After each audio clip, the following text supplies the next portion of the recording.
je vais vous parler d'argent. Apparemment, c'est un sujet qui fâche. Moi, j'adore ça. Donc, on va essayer de rester calme, de ne pas s'énerver et de parler d'argent.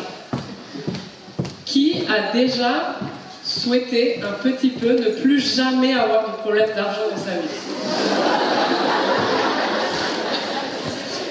Question plus difficile. Qui a déjà secrètement rêvé d'être millionnaire? Ah, ça va, ça va. Maintenant, qui a des parents riches? Voilà, personne. Ah, je regarde, mais il n'y a personne. Assis là-haut, bah, on se parlera après, voir c'est quoi la vie. Bon. Je m'appelle Margot Klein, je suis partie de zéro. Aujourd'hui, je vais vous parler d'argent parce que je n'avais pas des parents riches. J'aurais bien aimé. Aujourd'hui, je suis multimillionnaire, mais j'ai été plus longtemps pauvre que riche dans ma vie et j'aurais bien aimé hériter. Mais ce n'était pas le cas. Alors j'ai créé une société qui s'appelle héritage.io. Comme ça, je me suis dit, on va créer des héritages pour les gens qui n'en ont pas. Quand je dis, et c'est une vraie histoire, hein, la société s'appelle vraiment héritage.io parce que je vois vous rigoler, c'est pas une blague. C'est réel. Quand je dis je suis partie de zéro, je suis vraiment partie de zéro, rien, walou. Même j'étais découvert. Donc je suis partie à découvert. Je suis née dans un tout petit village du sud de la France. Je ne dirais pas le nom pour préserver. Il y avait plus de vaches que d'habitants. La moyenne d'âge, c'était 65 ans. C'est un peu plus jeune maintenant, 50. Et je ne sais pas si vous imaginez ces petits villages français, donc 6000 habitants. C'est un grand village pour là où je suis. Il y a une église au milieu, une place, 3 boulangeries, un bureau de tabac et puis rien d'autre. Dans mon village, il y avait une surprise, c'est qu'il y avait 2 prisons. C'était une grosse ambiance. Quand tu viens, tu sens c'est joyeux. À 2 ans, je savais déjà que je voulais fuguer du village. Ma soeur, pareil, elle est née, elle s'est dit, ah, il faut fuguer. Donc moi, je suis née dans ce cadre-là, dans une famille de travailleurs, très modeste. J'ai toujours entendu mes parents dire qu'il faut travailler dur, même s'il n'y a pas beaucoup d'argent, même si des fois on ne peut pas payer les factures. On me disait des phrases comme, peut-être vous avez déjà entendu ça, l'argent ne pousse pas sur les arbres, ou je ne suis pas Crésus ni Rothschild. Quand on est en Suisse, en fait, si, il existe Rothschild. Crésus, je ne l'ai pas trouvé, mais Rothschild, je l'ai trouvé. On me disait, non, toi tu crois que la vie c'est facile, des choses comme ça. Je ne sais pas qui a vendu ce plan aux gens, cette conception de la vie. Soit c'était Emmanuel Macron, soit c'était un psy déprimé qui voulait vendre des antidépresseurs. Donc moi je me suis dit, cette vision de la vie où je travaille, je ne profite pas de ma vie, je passe 2 heures chez moi et en fait je suis fatiguée donc je ne profite pas de ce que j'aime. J'ai 2 jours de repos par semaine et puis on m'autorise à partir 4 semaines par an. Je me suis dit c'est nul, j'en veux pas rembourser. Bon, mon père il était un bon négociateur donc il a bien négocié, il m'a dit bon si tu veux devenir riche, parce que moi quand on me demandait qu'est-ce que tu veux faire dans la vie, je disais devenir riche. Ça avait l'air la solution à tous les problèmes. Donc mon père m'a dit, bon, bah, tu veux devenir riche, tu vas faire des études. Alors j'ai dit, d'accord, super, c'est facile. J'ai fait 5 ans d'études, premier job, toujours pas riche. Et là, par contre, ça commence à devenir dur. Parce que je me suis tapé 5 ans d'études. C'est pas rigolo. J'ai travaillé à McDo pour financer mes études. T'arrives, ton premier job, je me dis, waouh. Alors si j'ai ça pendant 60 ans, ça va être compliqué, je sais d'avance que je ne pourrais pas être riche. Donc là, j'ai commencé à déprimer. Mais vraiment déprimer. C'est comme si tout mon rêve, tout mon plan pour devenir riche, il s'effondrait. Je me suis dit, je ne vais pas avoir d'argent. J'ai déprimé, j'étais en surpoids, j'étais sur le bord de la séparation en couple, et j'avais plusieurs fois pensé à me tuer. Parce que je souffrais trop, c'était trop pénible, c'est comme si le monde il s'effondrait. Maintenant, quand je le raconte, ça a l'air facile, mais pour moi, c'était toute la vie qui s'effondrait. Et je me suis dit, ça va être comme ça jusqu'à 60 ans, quoi. Je me suis bien fait arnaquer, quoi. Voilà. Puis il n'y avait pas de remboursement disponible, donc je me suis dit, bah voilà. Donc c'est à partir de là Vraiment, j'avais une vie de merde. Hein. Je ne veux pas vous dire le contraire. J'étais pas dans la gratitude. J'avais pas la foi que ça allait aller mieux. Non, non. J'avais la foi que le métro, il pouvait m'écraser. C'était bien. Voilà, c'était un peu le... C'était nul. Et c'est à partir de là, je me suis dit, bah, quand ta vie, elle est nulle, éclatée au sol, autant perdre un peu de poids. Je sais pas d'où ça m'est venu. En fait, je prenais le métro et j'arrivais même plus à monter les escaliers sans être essoufflée et transpirer le matin à 6h30. Donc c'était une grosse ambiance. Je me suis dit, on va perdre du poids un petit peu. J'ai perdu du poids, j'ai perdu plus de 20 kilos en 6 mois. Et en fait, c'est là où j'ai commencé à reprendre soin de moi et à commencer à chercher des solutions pour me sortir de la situation dans laquelle j'étais. Et c'est comme ça que j'ai découvert le business en ligne. Je ne savais même pas que ça s'appelait business en ligne.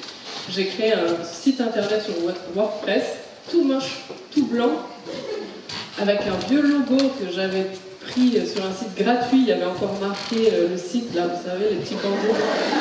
Parce que j'avais même pas d'argent pour acheter le vecteur. Puis j'ai mis la route de la forme dessus. Mais ça se voyait qu'il y avait un logo derrière. J'ai créé mon blog comme ça, vraiment blanc, avec ce logo. C'était moche. Et en fait, dès le premier mois, j'ai eu des milliers et des milliers de lectrices par mois. Donc j'écrivais ce que je vivais, ma vie de merde, mes émotions, ma perte de poids, comment j'avais réussi à perdre du poids. Je racontais. J'ai eu de plus en plus de femmes, parce que j'écrivais pour les femmes, qui me suivaient, jusqu'au jour où en fait je me suis connectée à Google Analytics et j'ai vu qu'il y avait plus de 100 000 personnes qui me lisaient par mois. Je me suis dit, what? C'est impossible. Et c'est là que je me suis dit, bah, peut-être je vais pouvoir gagner de l'argent avec ça. Et du coup, j'ai créé un e-book. Donc, comme j'écrivais des articles, j'ai écrit la même chose, mais sous forme de livre. Maintenant, c'est commun, mais à l'époque, on pensait que c'était une arnaque. Voilà. Il n'y avait pas encore tout ça. Donc, j'ai vendu mes e-books avec PayPal, 17 €. Il n'y avait pas tous les systèmes qu'il y a aujourd'hui. Je devais envoyer à la main chaque e-book. La première année, j'ai fait 7 000 € avec ce petit business, ce qui était 4 mois de salaire pour moi, donc c'était énorme. La deuxième année, ce business, il m'a rapporté 35 000 €, c'était plus que mon salaire, c'était complètement fou pour moi. Et la troisième année, il m'a généré plus de 125 000 €. Et là, j'ai pété un plomb, j'ai démissionné. Voilà. Je me suis dit, c'est incroyable. Je suis devenue millionnaire à 28 ans, multimillionnaire à 30 ans. Et il y a 1 an, j'ai fait une folie, j'ai acheté un château rose à Montreux. Vous arrivez à Montreux, vous voyez un château rose, c'est moi. Discrète. Je pense que quand on a été pauvre, après, on veut montrer qu'on est riche. Ça marche bien. Ce parcours, ça a été difficile. C'était vraiment dur. J'ai kiffé. Je peux réaliser mes rêves aujourd'hui, même s'il m'en reste plein. Mais surtout, j'ai pas attendu le bon moment pour commencer. Et on dit toujours, ouais, il faut attendre le bon moment. Alors, breaking news, il n'arrive jamais. C'est toujours le putain de mauvais moment. Voilà. C'est toujours le mauvais moment. Il n'y a jamais, un jour vous allez me dire, ah là c'est le bon moment, c'est bon. Il n'arrive pas, j'ai attendu, hein.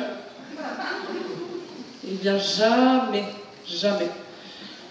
Donc quand j'ai commencé, j'avais une vie de merde, j'étais pas dans la gratitude, et franchement, j'aimais pas ma vie. Voilà. Et j'ai juste créé un blog moche, mais réellement moche. Et j'ai commencé à écrire, à partager ce que je vivais, et les gens, ils ont kiffé, parce que c'était vrai. C'est tout. Je faisais même, et je fais encore des fautes de conjugaison, de grammaire, d'orthographe, même à l'oral. Et ça marche en bleu. Même dans mon livre, hein, qui a été édité, il y a encore des fautes. Je me dis, la relectrice, elle n'a pas pu tout enlever. Même, au bout d'un moment, elle s'est dit, c'est trop. Je dois en laisser. Voilà. Donc, et ça fonctionne quand même. Donc, vous n'avez même pas besoin d'attendre le bon moment. Et il y a une deuxième chose, vous n'avez même pas besoin d'être bon. Parce que souvent, on se dit, ouais, il faut que je sois bon, il faut que je fasse des belles choses, il faut que j'ai un truc à raconter, il faut que j'ai une expertise. On s'en fout, on s'en bat la race. Il y a un exemple très simple dans notre société, c'est les influenceurs. connaissez? Moi, j'adore. La télé-réalité. C'est vachement bien. Il y a des caméras qui suivent la vie de gens inutiles. Moi, j'adore. Et ils s'engueulent. Mais c'est des fausses engueulades en plus. Mais c'est... Voilà. Et eux, ils gagnent des millions en vendant des produits de merde sur Instagram. Et vous pensez que vous n'allez pas pouvoir gagner de l'argent. J'ai même vu là, en Suisse, hein, il y a des psychologues de chiens. Ça veut dire ton chien, tu peux payer un psy pour lui. Mais je me dis, à quel moment tu te dis, ah oui. Il est déprimé là, effectivement. Je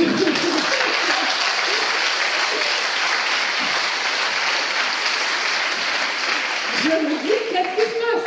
Et ça marche, c'est cool. J'ai appelé, c'est vrai. Parce qu'en fait, je cherchais un psy, parce que oui. C'est pas parce qu'on est riche qu'on est plus déprimé, hein. On est juste dans une belle voiture, c'est tout. Mais je cherchais un psy, et en fait, tous les psys en Suisse, ils sont full. Mais full, hein, complet, il n'y a plus de place. Et à un moment donné, j'appelle, et en fait, c'est un psy de chien. Il me dit, mais vous avez un chien? Mais je dis, mais non. Il me dit, mais moi, je suis psy de chien. Je suis là, ah. Et il me dit, de toute façon, il y a 3 mois d'attente. J'ai appelé il y a 3 jours, hein. C'est réel. Ah, j'ai dit, alors on peut tout faire aujourd'hui. Donc, à partir de là, voilà, vous pensez au psy de chien, réglé. Vous savez que vous pouvez lancer n'importe quel business. Vous n'avez pas besoin d'être bon, vous n'avez pas besoin d'être spécialement compétent dans quelque chose. Par contre, vous avez besoin d'être passionné et d'être authentique. J'ai accompagné des milliers de gens, et on a beau avoir des techniques, des conseils, des petits trucs de motivation, etc. Ça marche un temps, ça marche quelques semaines, quelques mois, si vraiment on est motivé. Mais en fait, ce que j'ai remarqué, ce qui marche réellement, c'est quand vous êtes passionné, le psy de chien, il est passionné, ça fonctionne. Ah, c'est tout. Ça fonctionne. Les influenceurs, ils kiffent, ça fonctionne. C'est tout. Donc vous devez être passionné et vous devez être réel. Et souvent, le piège, c'est qu'on essaie d'être quelqu'un d'autre, parce qu'on croit que nous, on n'est pas assez bon. On pense que l'autre, il est meilleur, que lui, il a une meilleure compétence, une meilleure capacité. Du coup, on essaie de faire comme l'autre. Et ça marche jamais. J'ai essayé, je vous dis, ça marche pas. Donc ça, c'est déjà les 2 choses. La troisième chose, que j'ai vite compris, enfin pas vite, parce que je l'ai compris dans la gueule, mais après, j'ai compris, c'est qu'en réalité, peu importe ce que vous faites, vous allez galérer à un moment donné. Mais peu importe ce que vous faites, il y a forcément un palier, vous allez galérer. C'est comme ça, je ne vais pas vous dire c'est génial, etc. Moi, les gens, ils pensent que ma vie, elle est idyllique, parfaite, parce que maintenant j'ai un château rose et une Porsche, et ils se disent, oh, incroyable, c'est génial. Oui, c'est cool, mais ça ne solutionne pas tout dans la vie. Ça veut dire que maintenant, je n'ai plus de peur de savoir comment payer mes factures, j'ai plus de peur de savoir où je vais dormir, j'ai plus de peur de savoir si je vais manger aujourd'hui. Ok, je peux aller au restaurant, je ne regarde pas l'addition, et c'est un confort, je n'ai plus ces problèmes d'argent. Donc l'argent, ça résout juste des problèmes d'argent. Mais tout le reste, c'est pire. Ne vous inquiétez pas, ça va devenir pire. Parce que les gens qui sont là par intérêt, ils vont être encore plus là. Vous, si vous avez des problèmes ou des peurs, elles vont être encore plus là. Donc moi, ce que j'aime avec l'argent, c'est que plus on en a, plus on est obligé de travailler sur soi. Et moi, j'étais pas trop de développement personnel, c'était pas mon délire, méditation, tout ça. Travailler sur soi, guérir ses blessures, j'étais là, alors moi j'ai pas de blessures, pas d'émotions et tout. Moi, j'étais la meuf, pas d'émotions, voilà. Et j'étais fière, hein, je disais, moi j'ai pas d'émotions, moi j'y vais et tout. Bon, c'est faux, hein. C'est une technique, comme ça on coupe ses émotions parce qu'on a eu des traumatismes et tout. Bon, vous n'êtes pas psy pour chien, donc on va s'arrêter là. J'ai pas pris son nom d'ailleurs, je devrais trop lui faire de la pub, mais... Et du coup, ce que j'aime avec l'argent, c'est que ça vous force à travailler sur vous. Sur des choses, c'est pas top. On n'a pas trop envie de base. Et nous, on pense, en fait, moi, quand je voulais de l'argent, j'étais tellement pauvre que je voulais de l'argent pour payer un appart, payer de la nourriture, payer des trucs minimum, parce que c'était la galère dans ma vie. Mais j'avais pas prévu d'en avoir autant. Je rêvais, j'avais trop envie, mais j'avais pas prévu, je voyais pas trop comment. J'ai juste fait ce que j'aimais, continuer, traverser les galères, et c'est arrivé. Et aujourd'hui, je fais la même chose, je continue, je traverse les galères, et ça se passe bien. Simplement, ça demande constamment de travailler sur soi, de dépasser ces traumatismes, ces blessures, et le pire, c'est qu'on est censé le faire avec le sourire et en kiffant. Mais ça, c'était un peu trop pour moi. Quand on m'a dit, ouais, tu vas être gratitude, même quand tu souffres, je dis, ta gueule avec la gratitude. Ma vie, c'est de la merde, tu peux arrêter, tu vois. Bon. Mais c'est vrai que maintenant, j'ai compris que c'est mieux. Donc, merci, gratitude, des fois, c'est mieux. Je voulais juste conclure sur ça, parce que je vois le timer rouge, là. Je voulais juste vous dire que vous pouvez commencer maintenant, tout de suite, en faisant un site moche de ouf, en parlant de ce que vous aimez, en parlant de ce que vous savez faire ou pas. Des fois, on a juste envie de parler d'un truc qui nous tient à cœur, on ne sait pas trop pourquoi, c'est pas trop rationnel, il n'y a pas trop de raisons. On se dit, ouais, mais si je parle de ça, je ne vois pas comment gagner de l'argent avec. Aujourd'hui, j'ai une société d'investissement pour aider les gens à investir dans les crypto-monnaies sans perdre d'argent. Rien à voir avec mon blog de départ. Et pourquoi j'ai fait ça? Parce que j'ai été une des premières femmes en France à investir dans les crypto-monnaies. J'ai investi 10 000 €, ça m'a rapporté plus d'1 million. C'est tout. Et du coup, les gens, ils me suivent et ils ont envie de faire pareil.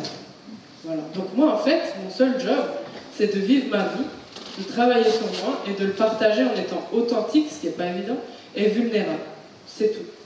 Donc aujourd'hui, vous pouvez commencer tout de suite. Il faut arrêter d'attendre d'être parfait, parce que ça ne vient pas. Arrêtez d'attendre le bon moment, parce qu'il ne vient jamais celui-là. Et commencez, même si vous n'êtes pas designer, même si vous n'êtes pas graphiste, même si vous n'avez pas d'argent. Vous pouvez commencer aujourd'hui avec peut-être 100 € et vous avez un site et plein d'outils gratuits. Et vous commencez à parler de ce que vous avez envie, sans être bon, sans être intelligent, sans rien. Et vous allez voir ce qui se passe, et on en parlera l'année prochaine, où vous en êtes. Merci.